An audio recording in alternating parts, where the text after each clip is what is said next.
بسم اللہ الرحمن الرحیم۔ پیش خدمت ہے جی ناول غروب محبت کی قسط نمبر 4، جس کی رائٹر ہیں سمیرہ حمید۔ اس احساس سے وہ اتنا جان گئی تھی کہ اس کے شوہر کی دنیا الگ ہے۔ ابھی بھی وہ بیوی بن کر بھی اس کی دنیا کا باسی نہیں بن سکتی، کیونکہ دل کی دنیا کی آباد کاری کا تعلق سے نہیں، احساس سے ہوتا ہے، پسندیدگی اور چاہت کے احساس سے، پا لینے اور اپنائیت رکھنے کے احساس سے۔ وہ یہ سب سوچ رہی تھی، لیکن اگر اسے سوچنے کا کام کرنا ہی تھا تو بہت پہلے کرنا چاہیے تھا۔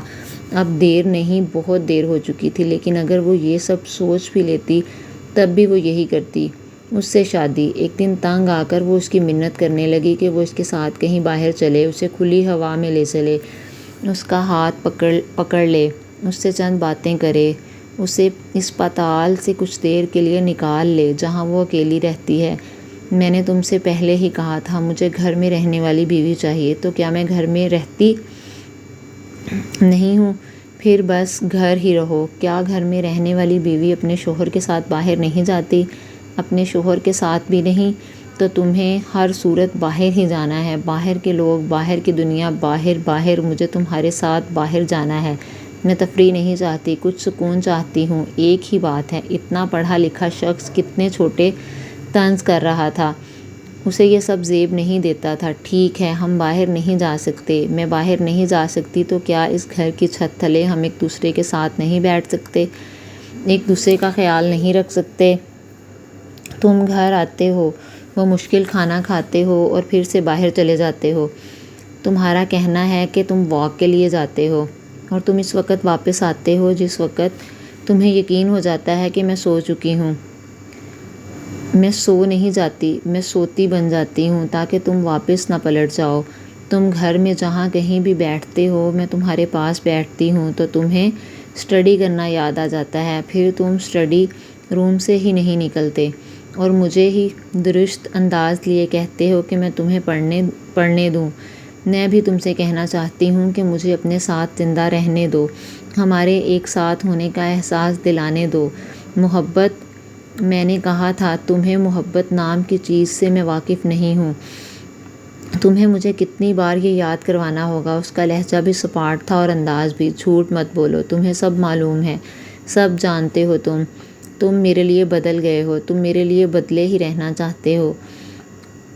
تم یہ بھی جانتے ہو کہ مجھے تم سے محبت ہے، بے تحاشا ہے، اتنی زیادہ کہ تم میری گردن بھی کاٹ ڈالو تب بھی یہ محبت نفرت میں نہیں بدلے گی۔ تم صرف مجھے محسوس نہیں کرنا چاہتے، تم سب جانتے ہو۔ تم اس جان لینے کو ماننا ہی نہیں چاہتے۔ تم ایسا کیوں کر رہے ہو؟ میں وہ کر رہا ہوں جو مجھے ٹھیک لگتا ہے۔ وہ اپنی مرضی کی بات کا جواب بھی دیتا تھا۔ تم مجھ پر شک کرتے ہو تو کیا یہ ٹھیک ہے؟ محبت تو دور کی بات، ہم دونوں میں کوئی رشتہ ہی نظر نہیں آتا۔ تم اپنی اور میری زندگی کے ساتھ کیا کر رہے ہو؟ کیا تمہیں محسوس نہیں ہو رہا کہ کچھ غلط ہو رہا ہے؟ غلط؟ وہ تو کہیں نہ کہیں ہو ہی رہا ہوتا ہے۔ تمہاری بیوی کیا غلط کرے گی؟ ہم تو دوست بھی تھے، بھول گئے کتنا پسند کرتے تھے تم مجھے؟ غلط تو کوئی بھی کبھی بھی کر سکتا ہے، اچھا دوست بھی۔ میں کیسے بھول سکتا ہوں؟ یہ کہتے وہ بے حد سنجیدہ تھا۔ کوئی بھی، وہ زیر لب بڑبڑائی۔ عام حالات میں وہ اس طرح کہنے پر شاید تالیاں بجاتی۔ وہ بنا جانے اتنی ٹھیک باتیں کیسے کر سکتا ہے؟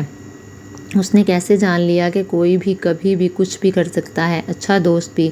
وہ اکیلی ہی اس کے سامنے کھڑی اس سب کا الزام لے رہی تھی، سزا بھگت رہی تھی۔ وہ اپنے ملال پر تالیاں نہیں بجانا چاہتی تھی۔ وہ اس سے دور ہوتا جا رہا تھا کہ یہ اس کا گمان تھا، ورنہ وہ اس کے قریب بھی تھا ہی نہیں۔ وہ ہر بار، ہر دن کچھ سے کچھ بنتا جا رہا تھا۔ شادی سے پہلے کی دوستی وہ بھول ہی چکا تھا، جیسے اسے جانتا ہی نہیں۔ اگر جانتا ہے تو صرف اتنا کہ وہ اس کی بیوی ہے، بس۔ وہ اسے رکھ کر بھول نہیں گیا تھا، وہ اسے زندگی میں شامل کر کے پچھتا رہا تھا۔ وہ اسے فراموش کر رہا تھا، ہر آنے والے دن پہلے سے زیادہ۔ وہ اسے راستے دکھا رہا تھا نکل بھاگنے کے، اور وہ ان راستوں سے نکل بھاگ نہیں رہی تھی۔ وہ اور اس میں قید ہوتی جا رہی تھی، وہ اس کی ہوتی جا رہی تھی۔ جس شدت سے وہ اسے خود سے پرے دھکیل رہا تھا، اس سے دور ہو رہا تھا، اس سے 1000 گنا شدت سے وہ اس کی طرف بھاگ رہی تھی۔ یہ تھی قسط نمبر 4۔ میری آپ سے ریکویسٹ ہے کہ میرے چینل کو سبسکرائب کریں اور بیل آئیکن کو پریس کریں تاکہ ہر آنے والے ناول کی نوٹیفیکیشن آپ کو مل سکے اور آپ اگلی ایک ساتھ دیکھ سکیں۔ Thank you.